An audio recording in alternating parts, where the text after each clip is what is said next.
بھٹی صاحب، سعودیہ کے حالات جتنے بھی ماڑے ہوں یار، اتنے ماڑے تو نہیں تھے کہ ہم سے $1 ارب کا جو ادھار دیا تھا انہوں نے وہ واپس مانگ لیتے، اور خاص طور پہ جب کہ وہ $8 ارب انہوں نے مصر کو پہلے آتے ساری دیے تھے، جب ہمیں $3 ارب کا ادھار دیا تھا مصر کو انہوں نے ویسے ہی ڈونیٹ کر دیے تھے، اور مزید $4 ارب پھر انہوں نے دیے.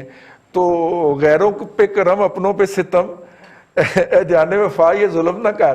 ٹھیک ہے، کسی نے نہیں کہا جا کے سعودیوں کو کہ یار کو ہاتھ، مطلب کہ ہم بھی آپ کے یار دوست ہوتے ہیں، ہمارے ساتھ بھی کوئی بہتر کام کریں.